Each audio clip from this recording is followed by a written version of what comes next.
창세기 4장. 아담이 그 아내 하와와 동침하니 그녀가 임신해 가인을 낳고 말했습니다. 여호와의 도우심으로 내가 아들을 얻었다. 그리고 하와는 다시 가인의 동생 아벨을 낳았습니다. 아벨은 양을 치는 사람이 되고 가인은 농사를 짓는 사람이 됐습니다. 세월이 흐른 후 가인은 땅에서 난 것을 여호와께 제물로 가져오고 아벨은 자기 양떼의 첫 새끼들과 양떼의 기름을 제물로 가져왔습니다. 여호와께서 아벨과 그의 제물은 인정하셨으나 가인과 그의 제물은 인정하지 않으셨습니다.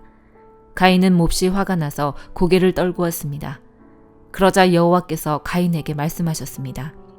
왜 화가 났느냐? 왜 고개를 떨구었느냐?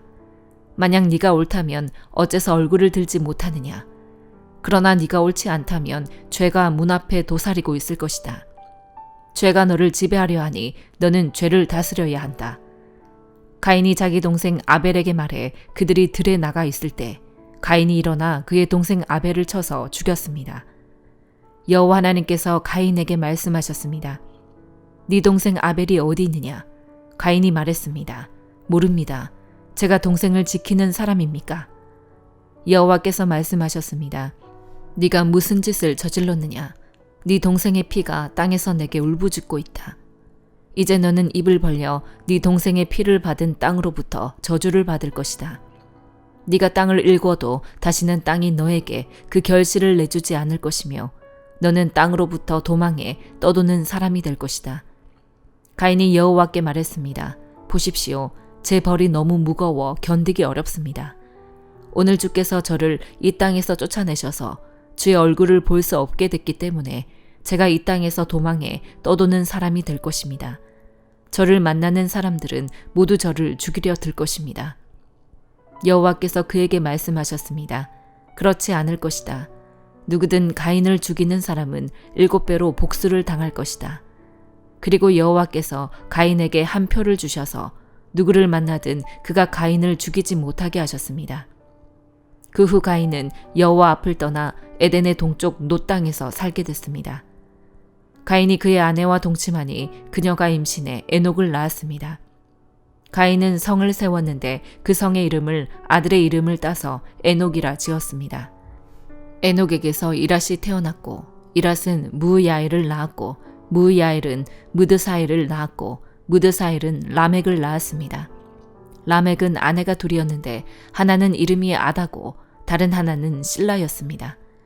아다는 야발을 낳았는데 그는 장막에 살며 가축을 기르는 사람들의 조상이 됐습니다. 그의 동생의 이름은 유발인데 그는 하프와 피리를 연주하는 사람들의 조상이 됐습니다. 실라도 아들을 낳았는데 그의 이름은 두발가인으로 청동과 철로 각종 도구를 만드는 사람이었습니다. 두발가인의 누이 동생은 나아마였습니다. 라멕이 자기 아내들에게 말했습니다. 아다여, 실라여, 내 말을 들어라. 라멕의 아내들이여, 내 말에 귀를 기울여라. 내게 상처를 입힌 남자를 내가 죽였다. 나를 상하게 한 젊은이를 내가 죽였다. 만약 가인을 위한 복수가 7배라면 라멕을 위해서는 77배나 될 것이다. 아담이 다시 그의 아내와 동침하니 하와가 아들을 낳아 셋이라 이름 짓고 그 이유를 이렇게 말했습니다. 가인이 죽인 아벨을 대신해서 하나님께서 내게 다른 씨를 주셨다. 셋도 아들을 낳아 그 이름을 에노스라 했습니다. 그때 사람들이 비로소 여호와의 이름을 부르기 시작했습니다. 마태복음 4장. 그 후 예수께서 성령에 이끌려 광야로 가셔서 마귀에게 시험을 받으셨습니다. 40일 밤낮을 금식하신 후에 예수께서 배가 고프셨습니다. 시험하는 자가 예수께 다가와 말했습니다. 당신이 하나님의 아들이라면 이 돌들에게 빵이 되라고 해보시오. 예수께서 대답하셨습니다. 성경에 기록됐다. 사람이 빵으로만 사는 것이 아니라 하나님의 입에서 나오는 모든 말씀으로 산다. 그러자 마귀는 예수를 거룩한 성으로 데리고 가서 성전 꼭대기에 세웠습니다. 마귀가 말했습니다. 당신이 하나님의 아들이라면 뛰어내려 보시오. 성경에 기록됐소. 하나님이 너를 위해 천사들에게 명령하실 것이다. 그러면 천사들이 손으로 너를 붙잡아 네 발이 돌에 부딪히지 않도록 할 것이다. 예수께서 마귀에게 대답하셨습니다. 성경에 또 기록됐다. 주 너의 하나님을 시험하지 말라.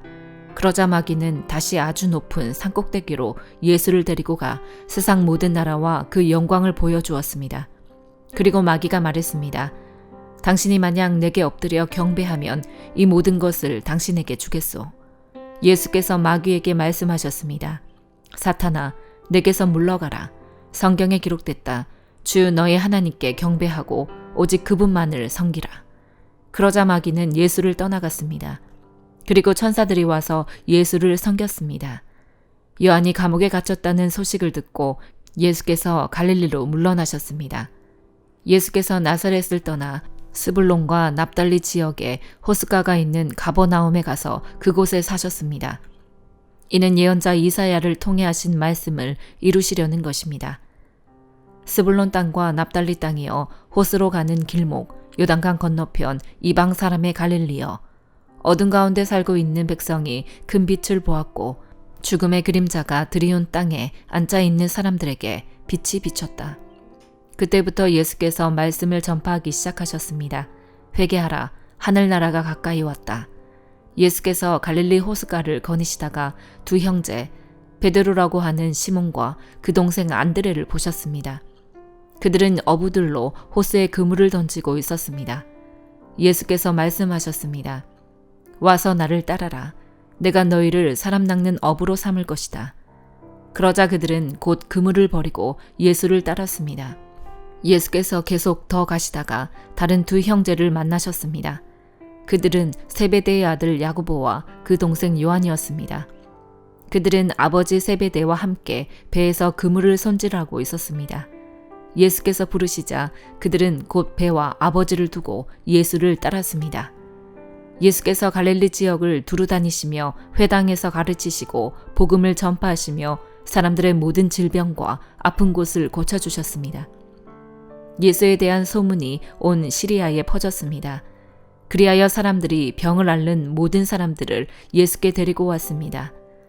그들은 온갖 질병과 고통으로 괴로움을 당하는 사람들, 귀신 들린 사람들, 간질병에 걸린 사람들, 중풍에 걸린 사람들이었습니다. 예수께서 그들을 고쳐주셨습니다. 그러자 갈릴리, 데가볼리, 예루살렘, 유대, 요단강 건너편 지역에서 온 수많은 사람들이 예수를 따랐습니다. 에스라 4장. 유다와 베냐민의 대적은 포로로 잡혀갔던 사람들이 돌아와 이스라엘의 하나님 여호와를 위해 성전을 건축한다는 소식을 듣고 스룹바벨과 가문의 우두머리에게 찾아와 말했습니다. 당신들이 건축하는 일을 우리가 돕겠소. 당신들처럼 우리도 당신들의 하나님을 경배하기 때문이요. 우리도 우리를 여기까지 끌고 온 아시리아 왕 에살핫돈 때문에 하나님께 제사를 드려왔으니 말이요. 그러나 스룹바벨과 예수아와 나머지 이스라엘 가문의 우두머리는 그들에게 말했습니다. 당신들은 하나님의 성전을 짓는 일에 우리와 아무 상관이 없소. 우리는 페르시아의 고레스 왕이 명령한 대로 오직 우리끼리 여호와를 위해 그 집을 지을 것이요. 그러자 그 땅 사람들은 유다 백성들의 마음을 약하게 하고 겁을 주어 건축하지 못하게 했습니다. 그들은 또 참모들을 고용해 페르시아 왕 고레스 시절 내내 심지어 페르시아 왕 다리오 왕 때까지 그 계획을 방해했습니다. 아하수에로 왕이 다스리던 초기에 그 땅 사람들은 유다와 예루살렘 사람에 대해 상소문을 올렸습니다.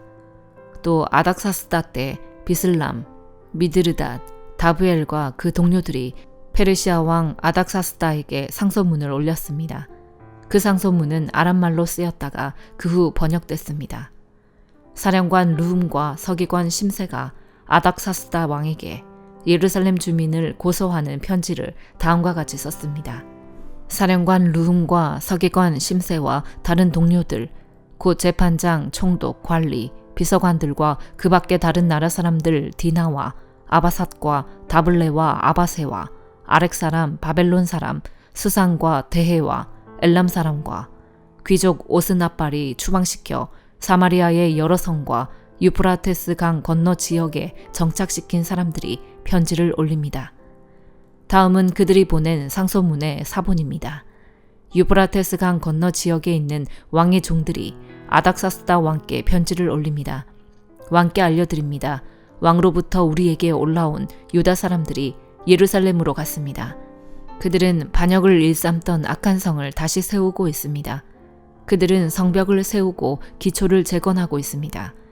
왕께서 아셔야 할 일은 만약 예루살렘에 성이 세워지고 성벽이 재건되면 그들이 더 이상 조공이나 관세나 조세를 내지 않을 것입니다. 그러면 왕실 예산에 막대한 손실이 있을 것입니다. 왕궁의 녹을 먹는 입장에서 우리는 왕께서 수치당하는 것을 참아보지 못하므로 이 전가를 보내 왕께 알려드립니다. 그러니 왕께서는 조상의 기록을 조사할 필요가 있을 것입니다. 왕께서 기록을 살펴보시면 이 성은 반역의 성이요 왕들과 여러 지방에 피해를 입혔으며 옛날부터 반란이 일어났다는 것을 알 것입니다. 이 성이 멸망당한 것도 그 때문이었습니다. 만약 이 성이 재건되고 그 성벽이 세워지면 유프라테스 강 건너 지방에는 왕의 소유가 없게 될 것임을 우리가 왕께 알려드립니다. 왕은 다음과 같이 답장을 보냈습니다. 사령관 르움과 비서관 심세와 사마리아와 유프라테스 강 건너에 사는 그 동료들에게 칙서를 내린다. 평안을 빈다. 너희가 우리에게 보낸 편지는 내 앞에서 번역돼 분명히 낭독됐다.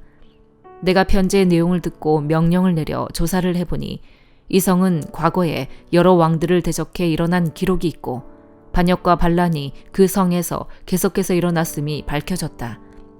예루살렘에 강력한 왕들이 있어 유프라테스 강 건너편 전 지역을 다스려 왔으며 그들이 조공과 조세와 관세를 거둬들였다. 그러므로 이제 칙령을 내려 그 사람들이 하는 일을 중단시키라. 그 후에 내가 다시 칙령을 내릴 것이다. 이 문제를 느슨하게 다루지 않도록 주의하라. 왜 굳이 해악을 키워 왕실에 손실을 끼치겠느냐. 아닥사스다 왕의 칙서 사본을 읽은 르훔과 비서관 심세와 그 동료들은 당장 예루살렘의 유다 사람들에게 달려가 강제로 그들을 내쫓고 성전 짓는 일을 중단시켰습니다. 그리하여 예루살렘에 있는 하나님의 집 짓는 일은 중단됐고 페르시아 왕 다리오 2년까지 중단된 채로 있었습니다. 사도행전 4장. 베드로와 요한이 사람들에게 말하고 있는데 제사장들과 성전 경비대장과 사두개파 사람들이 나타났습니다. 그들은 두 사도가 사람들을 가르치며 예수를 들어 죽은 사람의 부활을 전파하는 것 때문에 심기가 몹시 불편했습니다. 그들은 베드로와 요한을 붙잡았습니다.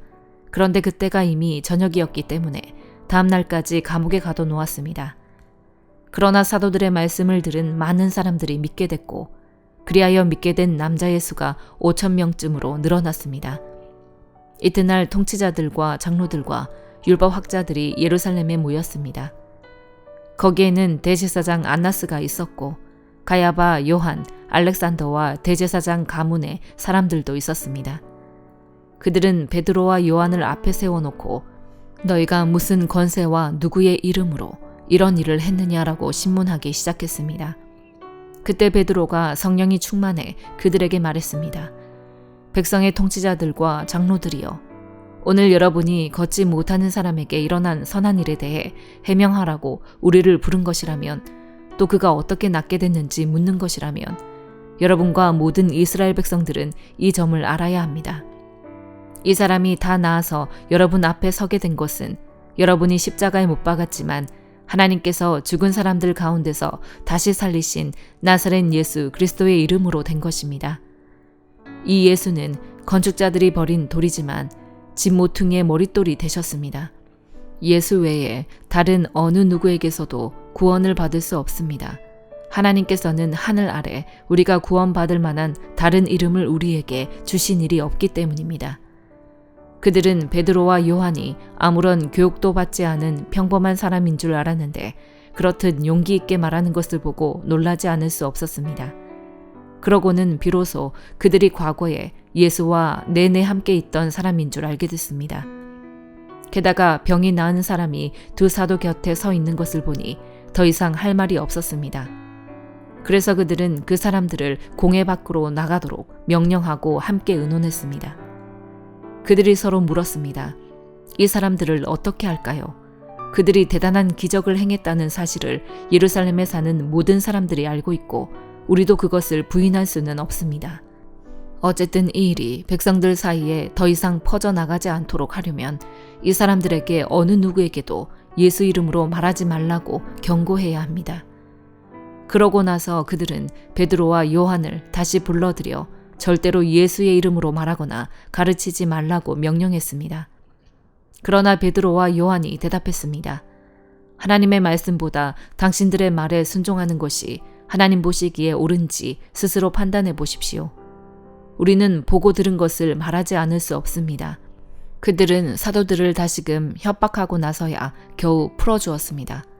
그들이 사도들을 처벌할 수 없었던 것은 모든 사람들이 그 일어난 일로 인해 하나님을 찬양하고 있었기 때문입니다. 이 기적으로 병이 나은 그 사람은 40살이 넘은 사람이었습니다. 베드로와 요한도 풀려나자마자 자기 동료들에게 돌아가 대제사장들과 장로들이 한 말을 모두 전해주었습니다. 그들은 이 말을 듣고 함께 소리 높여 하나님께 기도했습니다. 주여, 주께서는 하늘과 땅과 바다와 그 안에 있는 모든 것을 지으신 분이십니다. 주께서는 주의 종 우리 조상 다윗의 입을 통해 성령으로 말씀하셨습니다. 어째서 민족들이 분노하며 사람들이 헛된 음모를 꾸미는가? 세상의 왕들이 일어나고 통치자들이 함께 모여 주와 그분의 그리스도를 대항하고 있구나. 그런데 정말 헤롯 안티파스와 본디오 빌라도가 주께서 기름 부으신 거룩한 종 예수를 반대하며 음모를 꾸미려고 이방 사람들과 이스라엘 백성들을 이 성에서 만났던 것입니다. 주의 능력과 뜻에 의해 미리 정하신 일을 그들이 단지 이룬 것뿐입니다. 그러니 주여, 그들의 위협을 보고 주의 종들을 도와 주의 말씀을 담대하게 전하게 하소서. 주의 손을 펴서 주의 거룩한 종 예수의 이름을 통해 병을 고치게 하시고 표적과 기사를 행하게 하소서. 그들이 기도를 마치자 모여있던 곳이 진동했습니다. 그리고 그들은 모두 성령으로 충만해져 하나님의 말씀을 담대하게 전했습니다. 믿는 사람들은 모두 한 마음 한 뜻이 됐습니다. 자기 재물을 조금이라도 자기 것이라고 주장하는 사람이 없었고 가진 것을 모두 공동으로 사용했습니다. 사도들은 큰 권능으로 주 예수의 부활에 대해 증언했고 풍성한 은혜가 그들 모두에게 임했습니다. 그들 가운데 부족한 것이 있는 사람은 전혀 없었습니다. 이따금씩 땅이나 집을 소유하고 있던 사람들이 그것을 팔아서 돈을 가져다가 사도들의 발 앞에 바쳤습니다. 그러면 누구든 필요한 사람에게 나눠주었기 때문입니다. 키프로스 출신인 요셉이라는 레위 사람이 있었습니다. 사도들은 그를 바나바라고도 불렀는데 바나바는 위로의 아들이라는 뜻입니다. 그 사람이 자기 밭을 팔아서 그 돈을 사도들의 발 앞에 갖다 놓았습니다. 아멘.